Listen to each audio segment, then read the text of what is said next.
예, 안녕하십니까. 민법교수 유병태입니다. 앞의 시간에는 인터넷에 돌아다니고 있는 그 사고 난 것 가지고 올렸는데, 결론은 기본에 충실해야 된다. 법무사 하는 업무는 일단 모든 게 다 민법하고 연결이 되어 있습니다. 그러니까는 부동산 등기법, 공탁법, 집행법 다 보면은 민사소송법 포함해가지고 그 민사 절차법이죠. 민법상 실체권의 권리 실현을 위한 절차법인 거죠. 바탕은 전부 다 민법에 있다는 겁니다. 착각하지 마십시오. 민법이 안 되는데 뭘 하겠다고. 하여튼 내가 인터넷에 답을 달 생각도 없고, 그렇지만 곰곰이 생각해 보면은 수습 방안이 한 세 가지쯤은 있습니다. 좀 있는데 이미 사고가 난 거니까 시간과 비용이 들겠죠. 일단 그 정도 하시고 오늘 진도 622페이지 채권의 소멸, 권리의 일반적 소멸 사유인 소멸시효, 채택기간 내지 존속기간의 만료, 권리의 종기도래, 해제조건 성취, 해제 또는 해지, 법률행위 취소, 채무자의 기책 없는 후발적 불능 등에 의해서도 채권이 소멸될 수 있습니다. 그런데 채권법 총칙편에 규정된 채권의 7가지 소멸 사유를 규정하고 있는데, 그 중에서 채권 만족의 목적 달성에 의해서 채권이 소멸되는 사유로는 변제, 대물변제, 공탁, 상계가 있고, 채권 만족이라는 채권의 목적 달성 이외의 사유로 채권을 소멸시키는 것으로 경계, 면제, 혼동 해서 총 7가지를 채권법 총칙이 규정하고 있습니다. 이 채권법 총칙편에서 규정된 채권의 7개 소멸 사유 중에 변제는 채권의 목적 달성이라는 사실에 의해서 채권을 소멸시키는 사실행위다라고 보는 것이 일반적인 견해이고, 대물 변제와 경계는 법률행위 중에서 계약에 해당하고, 그다음에 면제는 채권자의 채무자에 대한 상대방 있는 단독행위이고, 상계는 채무자의 채권자에 대한 상대방 있는 단독행위이고, 혼동은 사건에 해당하고, 공탁은 공법 관계로 보는 견해도 있고 사법 관계로 보는 견해도 있는데, 사법 관계로 보는 제3자를 위한 계약의 일종이라고 보는 견해가 있습니다. 그 중에서 먼저 변제, 쉽게 이야기하면 돈 갚는 거다 이렇게 이야기할 수 있는데, 채무에는 돈 갚는 것만 있는 게 아니죠. 일정한 행위를 할 거, 이런 것들 있죠. 그래서 넓게 봤을 때 변제란 채권이 변제자에 의하여 채무 내용인 급부가 실현되어 채권 만족이라는 목적이 달성됨으로써 소멸되는 그걸 변제라 이름 붙여놓은 것이라는 거. 변제는 이행행위라는 수단에 의하여 채권 만족이라는 결과가 달성되어 성립되는 것이므로 이행행위 그 자체하고는 구별된다. 관념적으로 구별해야 된다는 거죠. 이행 행위를 하더라도 목적이 달성되지 않으면 변제의 결과는 발생하지 않는다는 거. 그래서 변제의 법적 성질, 변제 자체는 채권 만족이라는 목적 달성으로 채권을 소멸시키는 사실 행위이고 실행이고, 이를 위한 이행 행위, 이행행위는 법률행위일 수도 있고 사실행위일 수도 있다. 이행행위가 법률행위, 예컨대 변제에 가름하는 채권 양도 등일 때 행위자의 행위 능력까지 필요한 것이 원칙이고, 이행행위가 사실행위, 예컨대 단순한 방해물 제거 등인 경우에는 행위 능력이나 의사 능력까지 요하지는 않는다는 것. 그런 것들이 나중에 소송상 문제가 되면 이제 세부적으로 다투봐야 될 것들이 있다는 거죠. 그래서 바탕은 전부 다 민법에서 깔고 간다라고 생각하셔야 됩니다. 변제자, 채무자의 변제, 변제, 채무자가 변제하는 것이 가장 원칙적인 거겠죠. 근데 다른 사람이 대신 갚아줄 수도 있는 거죠. 채무자는 원칙적으로 변제할 권한을 가진다. 채무의 변제는 원칙적으로 채무자뿐만 아니라 제3자도 할 수 있고, 채무의 성질상 반드시 변제자 본인의 행위에 의해서만 가능한 것이 아니라면 제3자를 이행보조자 또는 이행대행자로 사용하여 대의 변제하게 할 수도 있다. 제3자에 의한 변제 원칙. 채무의 변제는 제3자도 할 수 있는 것이 원칙이다. 제3자의 변제는 제3자가 자기 이름으로 타인의 채무를 변제한다는 의사를 가지고 하는 것으로 일종의 사무관리가 된다. 따라서 타인의 채무를 자기 채무로 잘못 알고 변제하였다 하더라도 이는 제3자의 변제가 아니고 특별한 다른 문제가 없다면은 부당이득 반환의 문제가 된다. 어제 일어났던 그 사고 안에 부당이득의 문제도 있고 불법 행위의 문제도 있고 다 포함되어 있습니다. 세부적으로 보면은 그 변호사가 쭉 했던 불법 행위 부분도 있고 그 부당이득 반환의 대상도 또 여럿이 있고 이렇습니다. 그 정도만 하는 거지. 단축급부에 따라 못하드리까 나오죠. 단축급부에 따라 변제나 채무 인수인의 변제는 자기 채무의 변제이고 제3자의 변제가 아니다. 이행인수인의 변제는 채무자가 아닌 자의 변제이므로 제3자의 변제가 된다.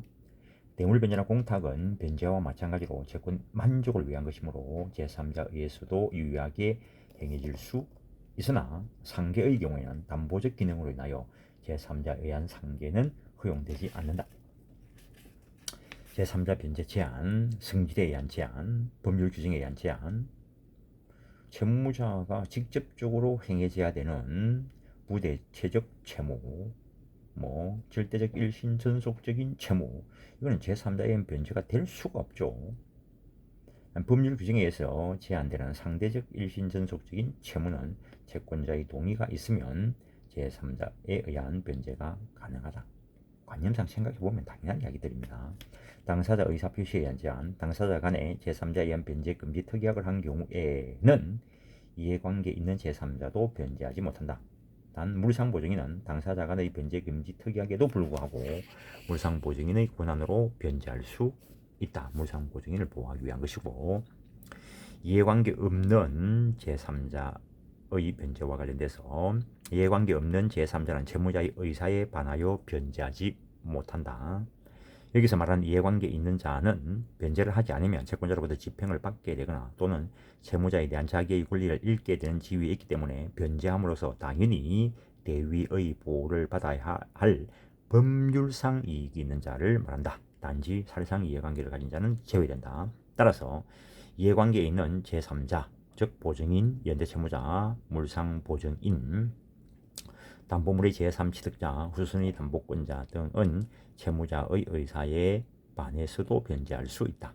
그러나 공동저당 목적인 물상보증인 소유 부동산에 후순위로 소유권 등기, 청구권, 가등기가 설정되어 있는데 그 부동산에 대하여 먼저 경매가 실행되어 공동저당권자가 매각대금 전액을 배당받고 채무 일부가 남은 산에서 위 가등기 권리자는 채무자의 의사에 반하여 그 채무 잔액을 대위 변제하거나 변제 공탁할 수 있는 이해관계에 있는 제3자에 해당하지 않는다. 법률상 보호받을 이해관계에 있는 제3자가 아니다라는 거.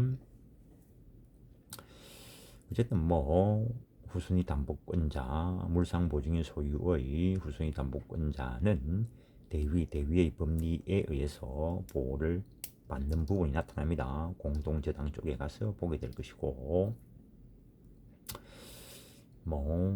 담보 가등기 권리자일 경우에 그 법리가 적용될 수 있겠죠. 제3자에 의한 변제의 효과. 유효한 제3자에 의한 변제를 채권자가 수령하지 않으면 채권자 지체가 된다. 당연한 이야기고, 제3자에 의한 변제에 의해서 채권이 소멸하면 제3자는 채무자에 대하여 구상권을 취득하고 변제자 대위할 수 있다. 채무자의 부탁을 받아 제3자가 변제한 때에는 위민의 비용상환증권 규정에 따라 채무자의 부탁 없이 제3자가 변제한 때에는 사무관리의 비용상환증권 규정에 따라 구상할 수 있다. 한 세 줄 내려오시면 제3자가 유효하게 채무자가 부담하는 채무를 변제한 경우에 채무자와 계약관계에 있으면 그에 따라 구상권을 취득하고, 그러한 계약관계가 없으면 특별한 사정이 없는 한 민법에서 정한 사무관리가 성립되고, 또는 그 사무관리 비용 상환청구에 따라서 구상권을 취득한다는 거. 이제는 쉽게 이야기하면 돈을 받을 수 있는 자, 변제 수령권자. 원칙적으로 채권자가 수령할 수 있겠죠. 그러나 채권자이지만 수령 권한이 제한될 수 있습니다. 채권이 압류, 가압류된 때, 채권의 질권이 설정된 때, 채권자가 파산한 때에는 채권자는 수령 권한이 없고, 압류, 가압류권자, 질권자, 파산관제인이 수령 권한을 갖는다. 채권자의 대리인도 유효하게 수령할 수 있다. 당연하죠.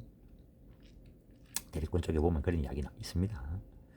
제3자의 수령 원칙, 채권자 아닌 제3자는 원칙적으로 변제 수령 권한이 없다. 그러나 예외, 앞에서 이야기했던 거 또 다시 한번 써놓은 부분이 있죠. 제3자이지만 유효한 변제 수령권이 있는 자, 채권자에서 변제 수령 권한을 받은 대리인, 부재자가 선임한 재산관리인, 부재자가 선임한 재산관리인도 일종의 임의대리인이고, 채권 추심을 위임받은 수임인, 제한능력자의 법정대리인, 법원이 선임한 재산관리인, 법원이 선임한 재산관리인은 일종의 법정대리인이고, 압류 추심명령 또는 압류 전부명령 받은 채권자, 파산관제인, 회생 절차에서 선임된 관리인, 채권자, 대위권자 등이 있다. 사행위 취소 채권자도 수령할 수 있는 경우가 나타날 수 있습니다.